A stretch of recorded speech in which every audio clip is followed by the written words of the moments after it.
Time for our news and notes segments. We go to the thespian himself, Dominic Aragon. Dominic, what do you got? Hey, Tyler. So every week on the show, we like to take a look at our top NASCAR news and notes and see what's going on around the sport. And hey, the saga there with Brad Keselowski and Roush and their penalty, the 100-point penalty assessed after the Atlanta race weekend, it's going to appeal. So RFK Racing's appeal of the L2 level penalties assessed after the Cup race at Atlanta is going to be heard on April 7th. So that's coming up next week.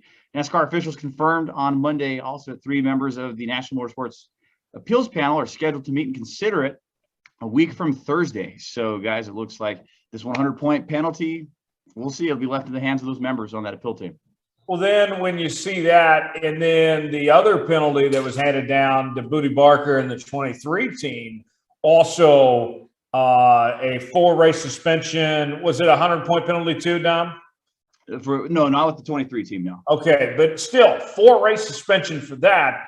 NASCAR's not messing around, David, on these penalties they're handing out this year. No doubt about it. And I wanted to ask y'all, Dominic, Tyler, what did Brad do? I still ain't figured out what they did. I mean, do you guys know? All that NASCAR said was that they were assessed a penalty for, and this is exact wording, modification on a single source supplied part. And I do remember early on before the start of the season, they said they were going to come down on teams hard for trying to mess with those or modify parts, but an exact issue I haven't heard. Have you, Tyler? Yeah, I haven't seen exactly what that is, what's going on there, but it is noticeable that these penalties are harsher and that they're not given much wiggle room. Brad, what's your thoughts on all this, man?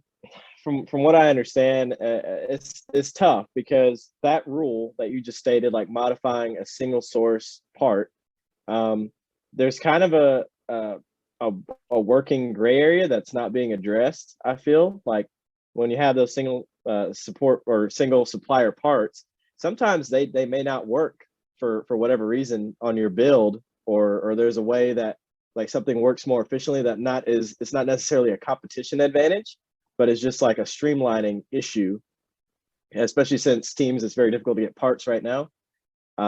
That I feel like, I don't know exactly if that's what RFK's case is, but I've seen it in a lot of different situations where, there's not a part for this, so people have to fix something up for it to work.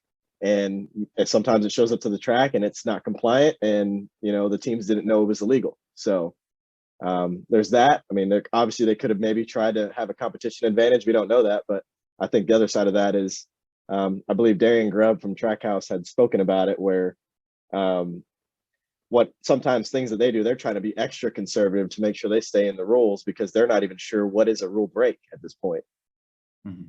Yeah, it's kind of interesting, when you buy an OEM part, or, obviously we're buying parts and pieces for this next gen car. And, you buy a part that's, licensed and certified to be bought for the racing teams to use on the race car. They might need some modifications to them to make them work better, be a little bit more efficient. And I guess, NASCAR's ruling, like Dominic was saying, you cannot alter or, readjust something, or, make something a little bit better, more efficient, even if it wasn't a competition advantage. You know what I mean? Just, you can't touch it. You can't, you can't massage on it. And it's interesting to hear all our perspective on it, but we don't even know what it is and what part it is. Yeah. I'm curious to know, what parts and pieces was it? And if it was or wasn't whatever the altercation or the what they were modifying to the part was to give them a performance enhancement, you know what I mean, to make them faster or enhance something or not. So it's kind of interesting that nobody really knows what part was being modified, you know what I mean? So I think it's interesting, and I think the appeals process, I think they will probably take that in consideration. Was this part, Pete, was it a safety issue that the racing team thought that they could they needed to do a little bit of work on it or change to make it more safer, or, it's just interesting for the public not knowing what they altered, you know what I mean? What part, I wonder if more will come out, Tyler, when we hear about the appeal process next Thursday on April 7th, if more information will be distributed, or maybe we won't, but I feel like we'll have a better eye and a better understanding by then. I hope so. I believe NASCAR owes it to us to explain more exactly in detail and into the teams, to get away from this confusion and such, to learn